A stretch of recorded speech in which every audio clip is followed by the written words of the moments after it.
एक समय एक भिखारी अपने जीवन से परेशान हो चुका था, क्योंकि उसे अपने जीवन को चलाने के लिए भीख मांगना पड़ता था। उसे हर एक चीज के लिए भीख मांगना पड़ता था।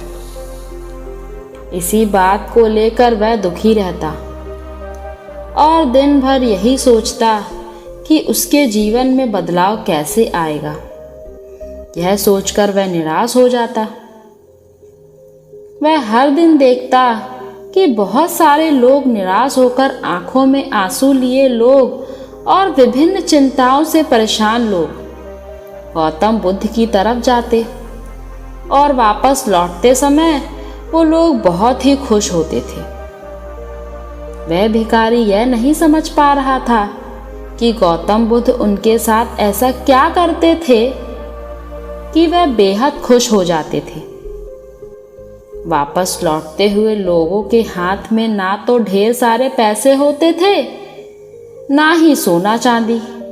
तो फिर ऐसा क्या होता था कि लोग बुद्ध के पास से लौटते वक्त इतने खुश होते थे?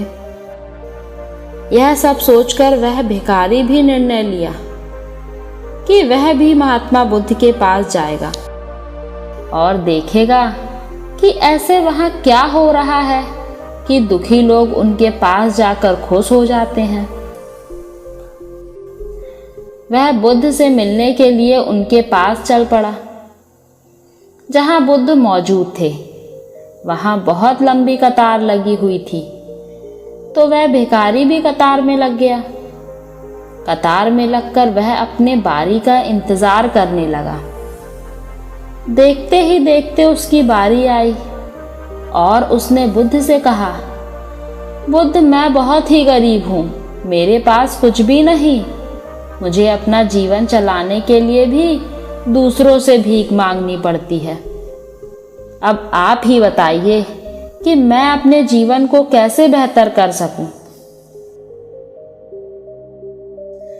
यह सब सुनकर बुद्ध ने कहा, तुम गरीब नहीं हो, तुम्हें ऐसा लगता है क्योंकि आज तक कभी तुमने किसी के लिए कुछ भी नहीं किया, ना ही तुमने कभी किसी को दान दिया, ना ही तुमने दूसरों के लिए कुछ किया। यह सब सुनकर भिखारी के मन में एक आशंका जग उठी। अपनी आशंका को दूर करने के लिए भिखारी ने पूछा, मैं तो एक भिखारी हूं, मैं लोगों को दान कैसे दे सकता हूं और कैसे लोगों की सहायता कर सकता हूं? मुझे तो खुद अपने जीवन चलाने के लिए दूसरों से मांगना पड़ता है।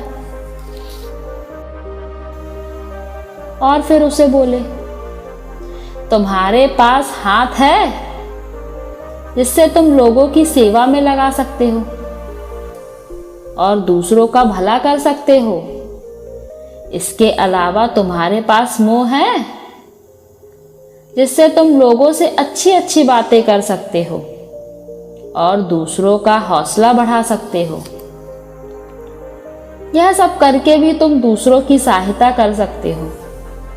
जरूरी नहीं कि दान सिर्फ पैसे से किया जाए।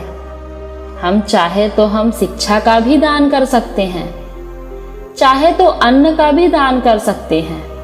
ऊपर वाले ने अगर किसी को पूर्णत अच्छा शरीर दिया है तो वह गरीब नहीं है, वह बस दिमाग से गरीब है। उसे इस विचार से हटाकर दूसरों की सेवा में लगाना चाहिए। बुद्ध की यह सभी बात सुन लेने के बाद वह भिखारी बहुत ही ज्यादा खुश हो गया और उसका मन अब संतुष्ट था। गौतम बुद्ध की यह कहानी आपको कैसी लगी, कमेंट में ज़रूर बताएं। अगर अच्छी लगी हो तो अपने परिजनों को शेयर करें। धन्यवाद।